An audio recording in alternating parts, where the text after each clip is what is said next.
Hello, my name is Serena Davanzo, and I'm with Cinema Daily US. We're here with another video review, and we're going to be talking about the new How to Train Your Dragon film that just came out in theaters.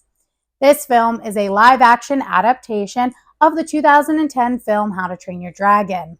I'm personally very excited to do this review, as I grew up with How to Train Your Dragon. I was 10 years old when the original film came out, and I watched all the films growing up and the TV series. So I'm very excited to be here today. So let's get into it. General opinions. This film was great. It was a great remake of the film. They really took the original and made it into live action, which I really enjoyed.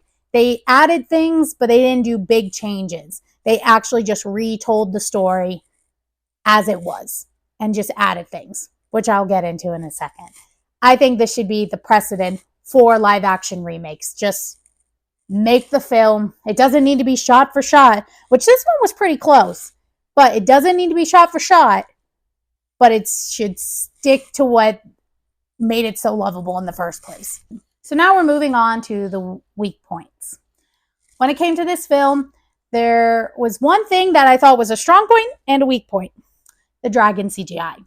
They looked so realistic, hyper realistic, like I thought they had actual dragons on set. That's how well they were done. I just felt like the flight sequences were moving too fast. Like you couldn't absorb that information. Whereas like in the original film, it looks fast and it feels fast, but it's going at a pace enough for you to know that, but you can absorb it all. I felt like with this, it was just going too fast. And there's another thing. This was one of the changes that they made.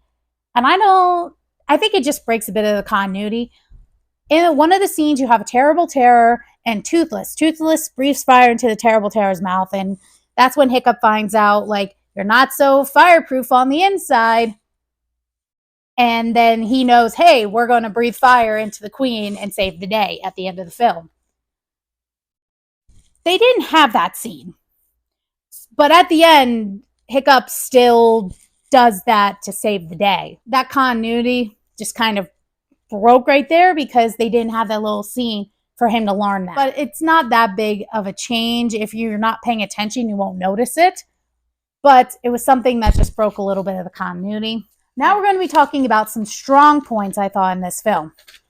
Again, I love the little added nuances. For example, Astrid in the original, when she's flying Toothless for her first time, she says, "I'm sorry." That's all she says. "I'm sorry," and hugs Hiccup.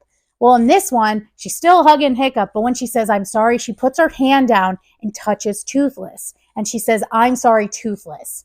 That was a little change that they made, but it added to the story, which I really enjoyed. So there was a lot of those little added nuances throughout the film. I really enjoyed Nico Parker's performance. I thought that she did really well bringing the Astrid that we know to life. I think her portrayal of Astrid was a little more aggressive than what we were used to in the original series, but I wasn't mad about it. But I wonder if that's going to add on in the future films. I know that they're making How to Train Your Dragon 2.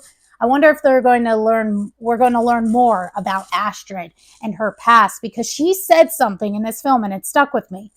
She's talking to Hiccup and she's like, "You're the chief's son. You didn't have to work for anything. It's not like you came from nothing." And to me, it made it felt like that she was kind of saying that about herself, like she came from nothing. And I wonder if we're going to learn more about it, because the original book series that all of this is based off of, there is no Astrid. So we don't have a lot of information from, of course, the original book series, because she wasn't there, the films and the TV series. We don't learn a lot about Astrid's past. So I wonder if they're going to add that to these next films. And that's why they gave her a bit more of aggressive personality than she did in the original. But other than that, I thought she did great. I can see why she was casted as Astrid.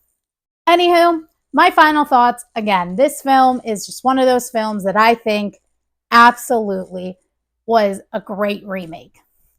Great remake. Just chef's kiss. I want to give it a grade of an A.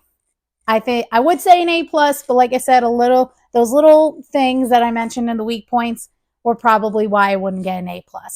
So hopefully when they make How to Train Your Dragon 2 and potentially How to Train Your Dragon 3, they can improve on those things and make those films even better. This is a great stepping stone. This is a great start to this franchise, and I'm very excited to see where it goes from there.